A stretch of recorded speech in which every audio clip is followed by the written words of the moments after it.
क्या कर सकते हो, अब जैसी भाग्य में लिखी है वही प्राप्त हो।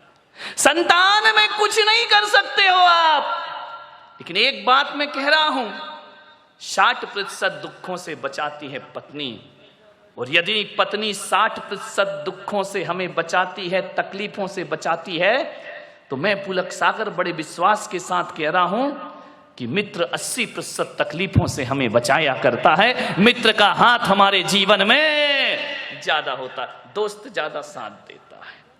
क्योंकि दोस्त तो तब भी था जब पत्नी नहीं थी, दोस्त आज भी है जब पत्नी नहीं है। दोस्तों को बहुत सोच समझ के बनाने का प्रयास करिए, 80% दुखों से बचाएगा। और यदि गलत दोस्त मिल गया, जिंदगी को बर्बाद करके चला जाएगा। एक दोस्त हमारे जीवन में जरूर होना चाहिए।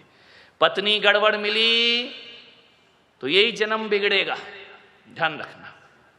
पत्नी गड़बड़ मिली तो यही जन्म बिगड़ेगा, और दोस्त गड़बड़ मिल गया, 7 पीढ़ियां बर्बाद होने में ज्यादा देर नहीं लगा। एक आदमी जब भी भ्रमित होता है, दोस्तों से होता है।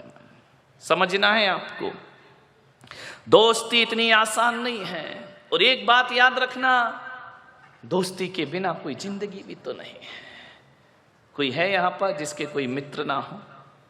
है? हाथ उठा, जिसका कोई दोस्त ना हो।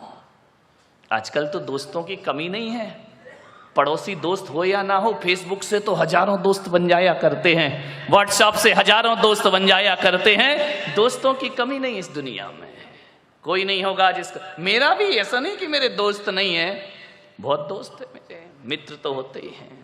मान्यवर, जिंदगी में यदि दोस्त ना रहे तो जिंदगी क्या बचेगी, कोई काम की नहीं रहेगी जिंदगी। जिंदगी का नाम दोस्ती, दोस्ती का नाम जिंदगी। दुनिया में यारो कुछ भी नहीं होता रे, दुनिया में यारो कुछ भी नहीं रहता, रह जाती है दोस्ती। जिंदगी का नाम दोस्ती, दोस्ती का नाम जिंदगी। दौलत कमाई कुछ न कमाया, शोहरत कमाई कुछ न कमाया, दुनिया में उसने सब कुछ कमाया, जिसने कमाई दोस्ती। जिंदगी का नाम दोस्ती, दोस्ती का नाम जिंदगी। जिंदगी है तो दोस्ती है, दोस्ती है तो जिंदगी है। सब मिले और दोस्त ना मिले तो जीना दुश्वार हो जाता है। एक बात याद रखना, मुसीबत में धन दौलत और रिश्तेदार काम आए या ना आए, एक सच्चा दोस्त हमारे बहुत काम आया करता है। राम ने यदि 14 वर्ष का वनवास बिताया तो रिश्ते नातों के दम पे नहीं बिताया मेरे भाई। हनुमान जैसा मित्र मिलता है तो 14 वर्ष पता नहीं चलते। हनुमान जैसे, विभीषण जैसे मित्र ना होते, सुग्रीव जैसे मित्र ना होते तो 14 वर्ष बिताना राम के लिए बड़ा मुश्किल का काम। अरे ईश्वर को भी दोस्तों की जरूरत पड़ा करती है। नारायण कृष्ण को भी सुदामा जैसा मित्र मिल जाता है तो जीवन धन्यता को प्राप्त हो जाता है। मान लो दोस्त तो सबको चाहिए दुनिया में, हर रिश्तों में मिठास आ जाएगी। मैंने भगवान महावीर से पूछा कि किसी से दोस्ती और प्रेम रखना है तो क्या किया जाए, तो भगवान महावीर ने कहा कि दुश्मन को मत मारो, दुश्मनी को मारने का प्रयास करो। यदि दुश्मनी को मार दिया दुनिया में कोई दुश्मन रह ही नहीं जाएगा। महावीर ने दोस्त को मारने की बात नहीं कही है, दुश्मनी को खत्म करो। ध्यान रखना, रावण को मारना कोई राम का उद्देश्य नहीं था। रावण की रावणियत को मारना राम का उद्देश्य हुआ करता था। मान्यवाद। बहुत प्रशंसा करो दुश्मन की। दोस्त सबसे बड़ा राजदार होता है हमारी जिंदगी का। ये बच्चे जो बात अपने माँ बाप से शेयर नहीं करते, वो बात दोस्तों से शेयर किया करते हैं। मान्यवर, किसी लड़की की शादी करना हो ना, शोभा ताई शादी का बहुत बना रहे ना, मैं भी थोड़ा सा टिप्स दे दूं। किसी लड़की की शादी करना हो तो लड़की के माता पिता को क्या देखना चाहिए? आप यही देखते ना, कितना कमाता है, कौन से जॉब में है, इसका पैकेज क्या है, आप यही देखते हैं। इसकी जाति कौन सी है, आप यही देखते हैं। इसके माता पिता कौन है, परिवार फैमिली बैकग्राउंड क्या है। धोखे में आ जाओगे ये सब देखोगे तो। मैं पुलक सागर कहता हूं, फैमिली बैकग्राउंड अच्छा हो तो कोई जरूरी नहीं कि औलाद अच्छी हो। फैमिली बैकग्राउंड दशरथ का बहुत अच्छा था, लेकिन कैकेयी का चरित्र बहुत गड़बड़ था। ध्यान रखिए, फैमिली बैकग्राउंड अच्छा होने से बेटा अच्छा होगा जरूरी नहीं है। लेकिन मैं पुलक सागर आपको कहता हूं कि आपको यदि अपनी बेटी की शादी करना है, उसके हाथ पीले करना है, उसका रिश्ता लेकर के जाना है, तो ना घर देखना, ना परिवार देखना, ना आप ये देखना कितना कमाता है। आप तो ये देखना कि जिस लड़के से अपनी लड़की की शादी कर रही हूं, उसके दोस्त कैसे हैं, उसके यार कैसे हैं, उसके मित्र कैसे हैं। अरे पिता जैसा है बेटा वैसे ही होगा, कोई जरूरी नहीं है। माता जैसी है बेटा वैसे ही होगा, कोई जरूरी नहीं है। ध्यान रखना। लेकिन ये बिल्कुल जरूरी है कि दोस्त जैसे होंगे लड़का वैसा। दोस्तों का बैकग्राउंड देखो, आप ये देखो किसके साथ उठता है, किसके साथ बैठता है, कहां जा। माँ बाप से छिपके काम करते हैं लड़के, माता पिता को पता नहीं चलता। और दोस्त सड़कों पे बाहर क्या करते हैं। किसी भी बेटी की शादी करो तो लड़के के दोस्तों के बारे में जानकारी जरूर लेना। यदि लड़का अच्छा होगा तो अच्छे लोगों की संगति में उठता बैठता होगा। वो लड़का यदि खराब होगा तो गलत लोगों की संगति में उठता बैठता। आदमी जैसे माँ बाप होते हैं वैसा नहीं होता, जैसे दोस्त होते हैं आदमी वैसा हुआ करता है। ध्यान रखिए। मान्यवर, एक सीख दी है मैंने आपको, इस पर कोई ध्यान नहीं देता है। आप बताइए ना, एक बेटा सही गलत किसकी वजह से होता है? बाप की वजह से, मां की वजह से नहीं मेरे भाई। एक शराबी बाप भी चाहता है कि मेरा बेटा शराब ना पिए। ध्यान रखना। एक जुआड़ी भी चाहता है कि मेरा बेटा जुआ ना खेले। और एक बेश्या भी चाहती है कि मेरी औलाद इस गंदगी में जीवन ना बिताए। ध्यान रखना। एक चोर ने भी ये सपना नहीं देखा होगा कि मेरा बेटा चोर बने। कोई माँ बाप औलाद को चोर नहीं बनाते हैं, कोई माता पिता औलाद को झूठ बोलना नहीं सिखाते हैं, कोई माता पिता शराब पीना नहीं सिखाते हैं, कोई माता पिता सिगरेट पीना नहीं सिखाते हैं। सिगरेट पीने वाला बाप भी चाहता है कि मेरा बेटा सिगरेट ना पिए। ध्यान रखना। मान्यवर, मालूम है सिगरेट पीना कौन सिखाता है? दोस्त सिखाते हैं। सबसे पहले शराब पीना रिश्तेदार या माँ बाप ने नहीं सिखाया। शराबी बाप भी नहीं सिखाता है कि बेटा तू पी ले। ध्यान रखना। लेकिन सबसे पहले शराब पीना कोई सिखाता है तो दोस्त सिखाया करते हैं। सबसे पहले हाथ में सिगरेट आई तो माँ बाप और भाई के द्वारा नहीं, एक दोस्त के द्वारा हमारे हाथ में सिगरेट आती है। एक दोस्त के द्वारा हमारे जीवन में गलत चीजें आती हैं। और जब आदमी का स्टेटस ऐसा बन गया है, सिगरेट नहीं पिए, शराब नहीं पिए, तो कहते अरे कहां पिछड़ा हुआ आदमी, दुनिया चांद पे पहुंच गई, तू अगरबत्ती में लटका है। ध्यान रखिए मान्यवर, ऐसे बहकाने वाले बहुत मिलेंगे जिंदगी में।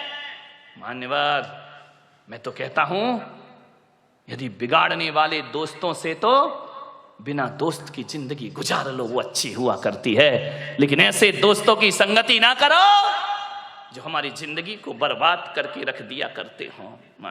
आप सोचिए, जीवन में संगति का बहुत असर पड़ता है।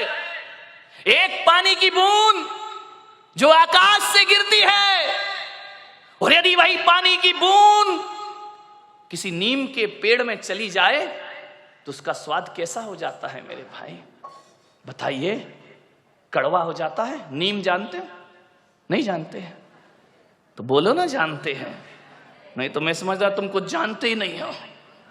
एक नीम के पेड़ में चला जाए तो स्वाद उसका कड़वा हो जाता है। वही पानी की बूंद गन्ने के खेत में चली जाए तो मीठी हो जाया करती है। वही पानी की बूंद यदि केले के पेड़ में चली जाए तो कपूर बन जाया करती है। वही पानी की बूंद यदि सांप के मुख में चली जाए तो हलाहल जहर बन जाया करती है। और वही पानी की बूंद नाली में चली जाए तो गंदी नाली हो जाती है। वही पानी की बूंद यदि समुंदर में गिर जाए तो खारी हो जाती है। और वही पानी की बूंद यदि सीपी के मुंह में चली जाए तो मोती बन करके निखर जाया करती है। बूंद एक ही है। ये इतने रूप क्यों हुए उस बूंद के? संगति के कारण से। किसकी संगति करी उसने? मोती बना सीप की संगति से और जहर बना सांप की संगति से। ध्यान रखिए, आज बाप बेटे के रिश्ते अच्छे नहीं हैं, आज पति पत्नी के रिश्ते अच्छे नहीं हैं, आज भाई भाई के रिश्ते अच्छे नहीं हैं, आज भाई बहन के रिश्ते अच्छे नहीं हैं, देवर भाभी के रिश्ते अच्छे नहीं हैं, देवरानी और जिठानी के रिश्ते अच्छे नहीं हैं मेरे भाई। ध्यान रख, क्यों होते हैं रिश्ते खराब? क्योंकि इनमें केवल रिश्ता है, इन रिश्तों में दोस्ती नहीं है। ध्यान रखना। अरे सास बहू का रिश्ता तो दुखदाई होगा, लेकिन सास बहू के रिश्ते में यदि दोस्ती का रिश्ता डाल दिया जाए तो वही सास माँ से बढ़कर के हो जाती है और वही बहू बेटी से अरे दूध तो बहुत मीठा होता है, दूध तो मधुर होता है। गाय जब दूध देती है तो बड़ा मधुर दूध देती है, लेकिन उसके दूध में यदि थोड़ी सी शक्कर चीनी और डाल दी जाए तो दूध और बढ़ जाया करता है, उसका स्वाद बढ़ जाता है। मैं कहता हूं कि बाप बेटे के रिश्तों में भी दोस्ती होना चाहिए, माँ बहन माँ बेटे के रिश्तों में दोस्ती होना चाहिए, भाई बहन के रिश्तों में दोस्ती होना चाहिए। अब वो जमाना गया कि एक बाप कहे 14 वर्ष को वनवास जाओ तो बेटा चला जाए। गया जमाना। धोखे से भी मत बोल देना, मजाक में भी मत बोल देना, नहीं तो बाप बेटा कहेगा जाओ वृद्धाश्रम, अब इस घर में तुम्हारी कोई जरूरत नहीं। अब वो जमाना गया कि बहू सास की आवाज हो, बहू का इतना बड़ा घूंघट निकल आए, पानी उठाने में हाथ कांपने लगे। गया जमाना। ध्यान रखना, छोड़ाओ वो गलियां।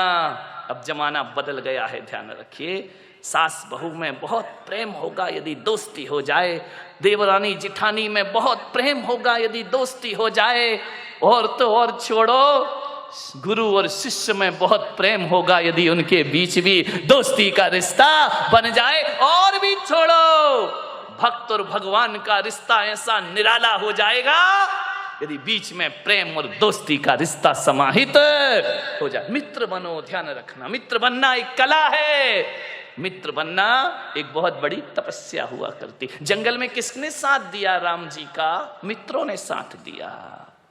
मान्यवर, दोस्त ही साथ देते। एक बार दो रिश्तेदारी दगा कर जाएगी, दोस्ती हमेशा काम आए। मुझे मालूम है ना, एक बाप के साथ बेटा कितनी देर बैठेगा? आधे घंटे, 10 मिनट, 20 मिनट। उसके बाद कहेगा पापा चलूं? समझ में आ रहा? दो भाई आपस में कितनी देर बैठेंगे? वहां औपचारिकताएं हैं, वहां डर लगता है कि बाप के सामने क्या बोलना, बड़े भाई के सामने क्या बोलना। ये रिश्ते उबाऊ हो जाते हैं, उब जाता है आदमी इन रिश्तों से। ज्यादा देर बैठना, लोग कहते हैं कि हमारे साथ हमारे बच्चे बैठना नहीं चाहते हैं। तुम्हारे अंदर दोस्ती का रिश्ता ही नहीं है तो बैठना क्यों चाहेंगे मेरे भाई? तुम्हारे अंदर तो वही है छोटे बड़े का रिश्ता, हम बड़े तुम छोटे, हमारा सम्मान। औपचारिकताएं, फॉर्मेलिटी, ये रिश्ते आनंद नहीं दे सकते जीवन को। ध्यान रखें, दोस्ती, एक दोस्त के साथ पूरा दिन गुजार लो, कहते हैं दिन पता ही नहीं चलता कैसे गुजर गया। और रिश्तेदारों के साथ घंटे 2 घंटे, पहले दिन का पाहुना, तीसरे दिन का पई, और तीसरे दिन जो रहे पाहुना सोई बेशरम। रिश्तेदारों के यहाँ जाओगे, एक दिन बड़ा स्वागत होगा, दूसरे दिन थोड़ा कम स्वागत होगा, तीसरे दिन और कम होगा, वहीं रहने लगोगे। लोग कहेंगे अतिथि कब? हाँ बोल दो, कब जाओगे? ध्यान रखिए, मान्यवर, सोचना है। दोस्ती में तो जिंदगी भी गुजार दो तो पता नहीं चला करती है। लोग कहते हैं कि अब वफादार दोस्त नहीं मिलते हैं। कहां ढूंढने जाओगे वफादार दोस्त? कहीं नहीं मिलेंगे मेरे भाई। मैं पुलक सागर तुमको एक सलाह देता हूं, ईमानदार और वफादार दोस्तों की तलाश मत करो। हिंदुस्तान में घूमते रहोगे तो भी वफादार दोस्त नहीं मिलेगा, फिर ये जिंदगी कैसे चलेगी? तो वफादार दोस्त मत तलाशो। मैं तो कहता हूं आपसे, वफादार दोस्त बनने की तैयारियां कर लो, हजारों वफादार तुम्हारे साथ होंगे। आप वफादार दोस्त तलाशते हो और बेवफा की जिंदगी जीते हो। नहीं, खुद ईमानदार बन जाओ, खुद वफादार बन जाओ, हजारों वफादार तुमको अपने आप प्राप्त हो जाएंगे। ध्यान रखना, एक अच्छा दोस्त जीवन के लिए बहुत बड़ी हमारी ताकत बनता है। एक ही पर्याप्त है, ज्यादा की जरूरत नहीं है। एक ही दोस्त हो, लेकिन अच्छा हो। खुशियां तो हमारे जीवन में होती हैं, लेकिन दोस्त ऐसा होता है जो हमारी खुशियों को दुगना कर देता है, चौगुना कर दिया करता है। आपको कोई खुशी मिलती है, आप बताओ सबसे पहले आप किससे शेयर करते हैं? दोस्त से शेयर करते हैं। मेरे इतने नंबर आए, मैं इतने अंकों में पास हो गया, मैंने ये कर लिया, मैंने वो कर लिया।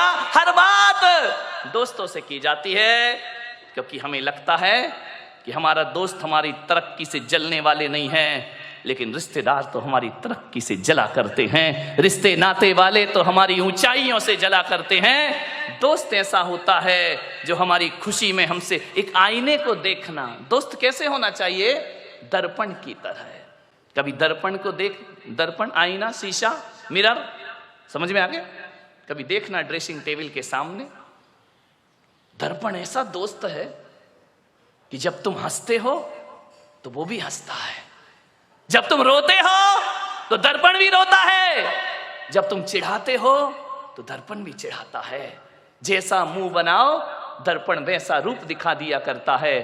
अरे दोस्त होना चाहिए तो दर्पण की तरह होना चाहिए कि जब हम रोएं तो उसके चेहरे पे हंसी नहीं, उसके चेहरे पे आंसू आना चाहिए, तो समझना वो हमारा दोस्त है। दुनिया तो ऐसी है कि हम रोएंगे तो वो हंसेगी और हम हंसेंगे तो वो हमारा मजाक बनाएगी। ध्यान रखना, दर्पण की तरह दोस्त बनाओ। दर्पण तुम टूट कर भी झूठ नहीं बोलते, दर्पण तुम टूट कर भी झूठ नहीं बोलते, और हम टूटने के डर से अपना मुंह नहीं खोलते। ध्यान रखना, दर्पण टूट जाएगा, हर टुकड़े में आपका चेहरा दिखाएगा।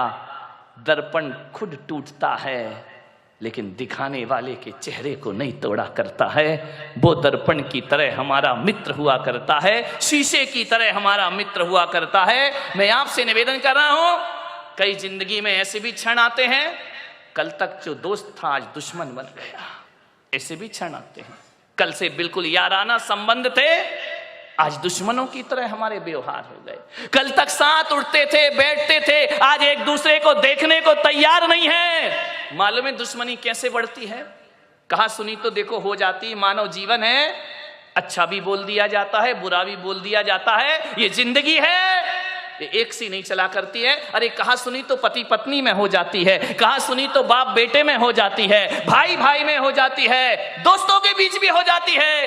कभी ऊंच नीच बात बोल दी, कभी कोई बात दिल पे लगती है तो दुश्मनी बन जाता करती है। लेकिन मैं आपसे एक निवेदन कर रहा हूं कि आपकी जिससे दुश्मनी है, हमारी सबसे बड़ी कमजोरी क्या है?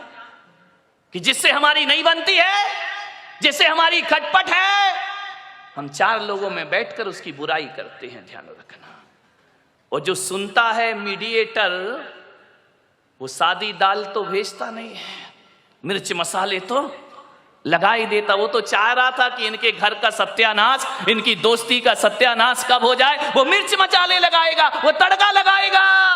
कुछ बोलोगे, कुछ बातें वहां तक पहुंच जाएंगी। मैं आपसे निवेदन करता हूं, दुश्मनी का सफर ज्यादा लंबा नहीं होता, दुश्मनी का सफर ज्यादा लंबा नहीं होता। कभी हम भी थक जाते हैं, कभी वो भी थक जाता है। ज्यादा देर लड़ाई कर तो लेते हैं हम, लेकिन एक बात बताओ, लड़ने के बाद, झगड़े के बाद वो रात कैसी कटती है। एक बात बता, ईमानदारी से, जिससे दोस्ती है, जिससे अच्छे संबंध हैं, और यदि आपने झगड़ा कर लिया, लड़ाई कर लिया, वो रात चैन से कटती है या बेचैनी से कटा करती है? सारी रात करवट में बीता करती है। उसने ऐसा कहा, उसने वैसा कहा, अरे मेरा इतना बड़ा दोस्त ऐसा कहा, चैन नहीं पड़ेगी। ध्यान रखना, लड़ते समय तो मजा आता है, लेकिन जब वो सफर आगे बढ़ता है तो बेचैन हम भी होते हैं और बेचैन सामने वाला भी हो जाया करता है। ध्यान, चैन नहीं पड़ेगी, लेकिन क्या करें? बोलने का मन है, बोल नहीं पा रहे हैं। ध्यान रखना, हाथी निकल जाता है, पूंछ अटक जाती है मेरे भाई। मन तो हो रहा है कि बोल ले, लेकिन पहले कौन बोले, मैं बोलूं या वो बोले?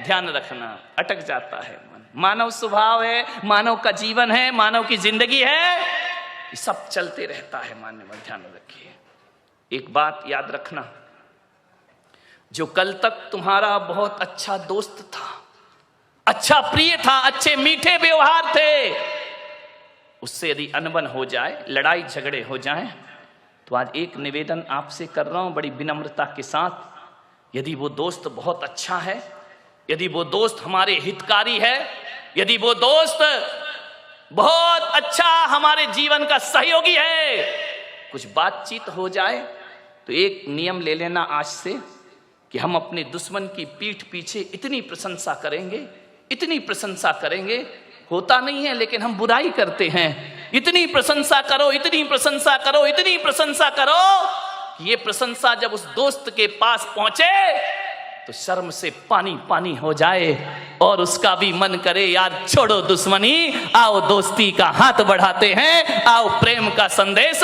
लेकर। दुश्मन की प्रशंसा करना सीख जाओ। तुम दोस्तों की प्रशंसा करते हो, तुम चापलूसी करते हो, तुम बटरिंग करते हो। दोस्तों की प्रशंसा करो, कोई फर्क नहीं पड़ेगा। दुश्मन की प्रशंसा करो, दुश्मनी अपने आप खत्म हो जाएगी।